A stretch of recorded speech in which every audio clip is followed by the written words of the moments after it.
mondial unique. Il y aura un seul gouvernement, mais il y aura également aussi une seule religion.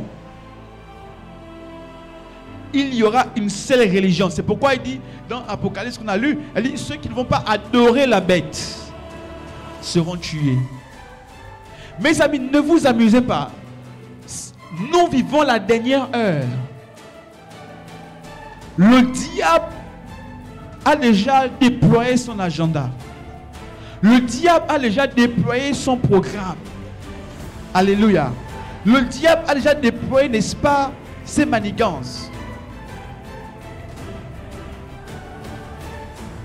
Donc il y aura une religion unique. Donc l'objectif est de pouvoir imposer une religion unique, une monnaie unique, une langue unique dans le monde qui va prédominer. C'est aussi combattre aussi, donc cinquième point je pense, c'est combattre aussi l'avancée du christianisme. C'est de combattre l'avancée du christianisme. Et enfin, c'est un fait d'actualité, c'est aussi combattre l'État d'Israël. Pourquoi j'ai noté l'État d'Israël? Parce que, alors, faut pas voir les choses de manière physique. Ce qui se passe aujourd'hui en Israël, c'est prophétique et c'est biblique. En fait, il va arriver un temps, ce sont les prophéties bibliques, et ça fait partie, voyez-vous, Israël est l'horloge du monde. L'horloge du monde. Et tout ce qui se passe sur Israël, avec Israël, annonce le retour de Christ. D'accord? Parce qu'il faut que la décision a été prise pendant le temps de Donald Trump.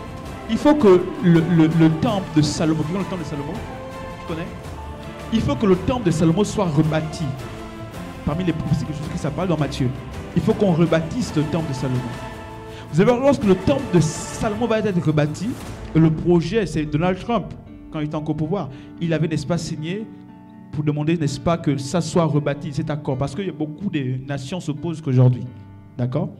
Mais ce que je veux dire, c'est simple. Ceci, c'est que, en fait, Israël est l'horloge du monde. Beaucoup de choses qui se passent en Israël aujourd'hui annoncent le retour imminent du Christ. Et la guerre qui a commencé, elle ne peut pas se terminer maintenant. En réalité, aujourd'hui, Israël est soutenu par les États-Unis, ce qu'on appelle les alliés. D'accord? Mais il va arriver un temps où Israël doit se retrouver seul. Il faut noter ce que je dis, je suis prophète. Là, je parle du temps selon les prophéties. Israël doit se retrouver seul, sans alliés. Toutes les nations doivent se retrouver contre Israël. Et ce qu'on appellera plus tard, pour ceux qui ont lu la Bible, la bataille d'Armageddon. La dernière bataille. Et d'autres vont appeler ça, entre guillemets, la troisième guerre mondiale. Mais c'est la bataille d'Armageddon. Okay? C'est Israël qui va se retrouver seul devant toutes les nations. Elle va perdre ses alliés historiques comme les États-Unis. Diable, n'est-ce pas, et ses agents ont des objectifs, ont un programme. Bien aimé, ils ont un programme. Ils ont un chronogramme bien défini. L'agenda répond ici le programme de gouvernance du monde. Et cela se passera sur plusieurs secteurs, ou encore va toucher plusieurs secteurs. Les agendas, n'est-ce pas, sont définis par des périodes. C'est pourquoi on parle du cap 2030. Vous avez entendu du cap 2020, du cap 2030. On parle là du cap 2030. Ensuite, on parle du cap 2040, 2050, 2100. Quels sont les objectifs à atteindre d'ici 2030, d'ici 2040, d'ici 2050? Voyez-vous, à chaque décennie, il y a, n'est-ce pas, quelque chose qui est déployé.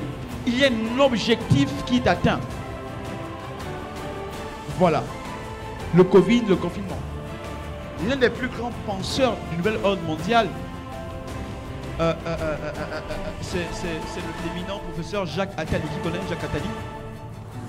Voilà. Jacques Attali, beaucoup de choses qu'on vit ici en 2023, Jacques Attali avait déjà annoncé ça depuis longtemps.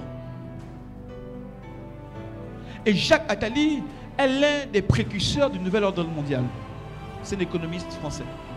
Et on dit de lui, c'est avéré, c'est celui qui a fait tous les présidents de la 5e République en France. Il a vu tous les présidents de la 5e République. Voilà. C'est lui qui souffle à l'oreille des présidents. Donc, lui qui parle, n'est-ce pas, de ce qui va arriver d'ici 2030. Par exemple, avant que, on n'est pas en direct, non, c'est bien. Avant que bon, M. Macron arrive, il avait déjà annoncé que M. Macron devait être au pouvoir. Tu ne peux pas impacter le monde si tu ne planifies pas ce que tu veux faire. La planification est un élément indispensable pour atteindre ces objectifs. Parce qu'une vision se planifie. On ne gagne pas le monde comme cela. En se levant un bon matin, en disant que non, aujourd'hui je prends possession de la vie. Non, il faut planifier. C'est pourquoi, voyez-vous, les musulmans planifient. Les musulmans planifient, ils ont un agenda. Ils savent que, voyez-vous, ce qui se passe en France, aujourd'hui, beaucoup des plus grands monuments en France sont rachetés par l'Arabie Saoudite et le Qatar. Mais ce n'est pas des choses qu'ils ont fait du jour au lendemain, des choses qui ont été déjà planifiées depuis longtemps. Beaucoup des structures hôtelières en France appartiennent au Qatar ou à l'Arabie Saoudite. Mais ils ont un agenda, ils ont un programme. Nous les chrétiens, on n'a pas d'impact parce qu'on n'a pas d'agenda, on n'a pas de programme. Ça en fait, plus le diable cache son agenda, mieux c'est pour lui. Ok? Parce que plus il travaille dans le secret, plus il est efficace. Mais Dieu nous a donné à nous, l'Église, la capacité de comprendre ces choses. Alléluia. Alléluia. Afin que nous soyons alertés, nous sommes une Église prophétique. Et nous devons comprendre ce qui arrive, ce qui se passe. Alléluia. Nous allons prier pour ce soir. On va s'arrêter là pour ce soir. Un des objectifs majeurs du nouvel ordre mondial, c'est comment renverser les lois chrétiennes et les remplacer par des lois sataniques et des lois humanitaires.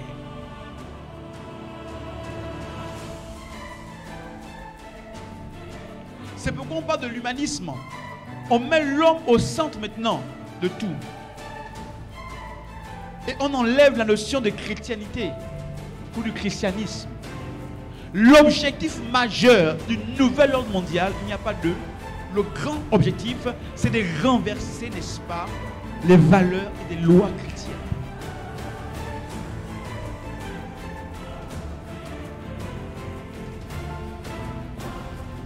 Ce qui est triste aujourd'hui à constater, c'est de voir que les chrétiens, pendant que l'horloge maçonnique a été déroulée, les chrétiens sont dans la distraction, n'ont aucun agenda, n'ont aucun plan à long, à moyen et à court terme, n'ont aucun objectif. Mais les chrétiens avancent à l'aveuglette et sont réduits dans des discours qui ne font pas avancer, parmi lesquels savoir si une femme doit porter le pantalon à l'église, savoir si on doit parler en langue à l'église, savoir si la femme doit prêcher, savoir si on doit prêcher avec ou sans un micro, avec ou sans le piano. Voici nos discours de tous les jours.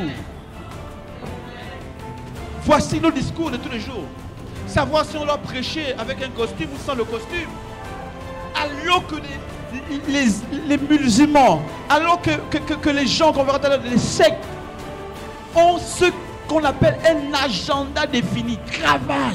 Comment renverser les mentalités? Comment renverser, n'est-ce pas, les populations? Comment gagner? Et nous, on est en train de se battre pour des choses qui ne font pas avancer. Mais il est temps, alors que Dieu nous expose à ces révélations, il est temps que l'Église s'éveille. Il est temps que l'Église s'éveille. Il est temps que l'Église s'éveille et que nous comprenions des choses. Alléluia. Mais ce type de messages sont importants. Ce type de message est très important. Parce qu'il faut qu'à un moment donné, quand tu vas te tenir devant, n'est-ce pas, les maçons, dans ton travail, il n'y a pas de chrétiens où tu travailles. Hein? Il y a des francs-maçons. Tu pries, Seigneur, rends-moi riche, rends-moi riche. Quand tu vas discuter devant les francs-maçons, tu penses qu'ils vont te signer des contrats de 2 millions d'euros. Ce sont des chrétiens. Non. Parfois, ce sont des maçons. au-dessus de toutes les montagnes et les collines. Il parle ici de l'église. L'église doit se trouver au sommet. Au sommet. Les plus grands scientifiques doivent être des chrétiens. Tu ne vas pas dire amen. Les plus grands scientifiques doivent être des chrétiens. Les plus grands politiques doivent être des chrétiens. Les plus grands inventeurs doivent être des chrétiens. Les plus grands businessmen doivent être des chrétiens.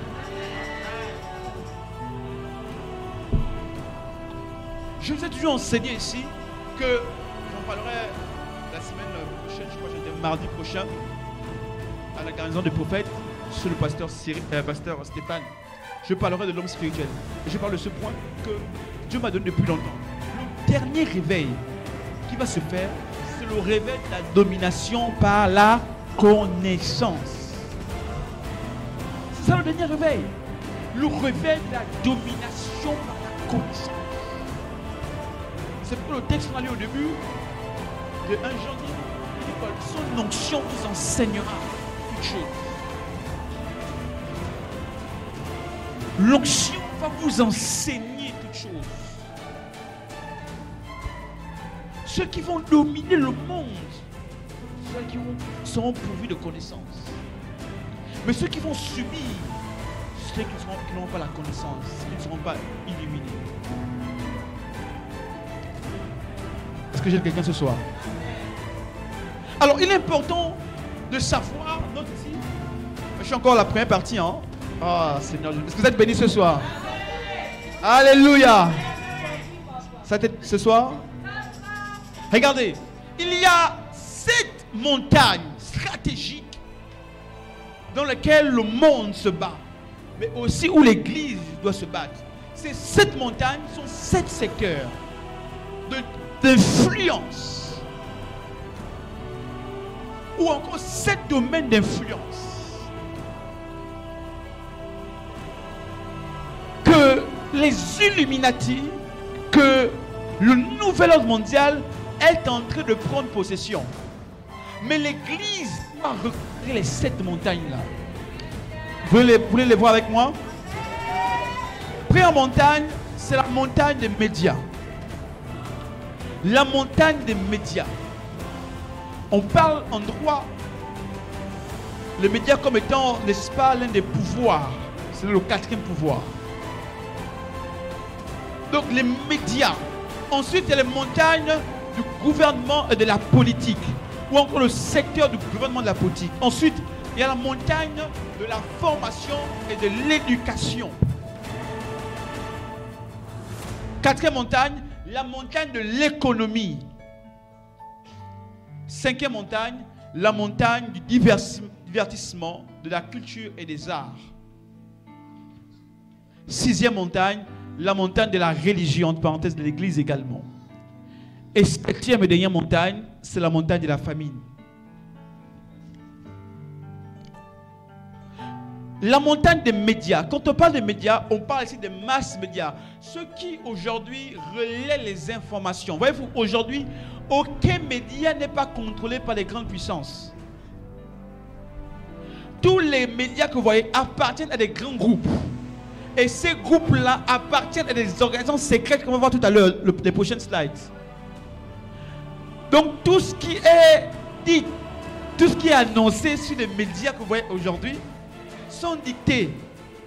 Il y a, n'oubliez pas ce que je vous dis, je parle de la pensée unique. Le but est de nous imposer la pensée unique. C'est pourquoi tu vas voir que chaque fois que tu vas tenir des propos qui vont à l'encontre de ce qui est dit sur les médias publics, on va traiter, n'est-ce pas, de complotiste.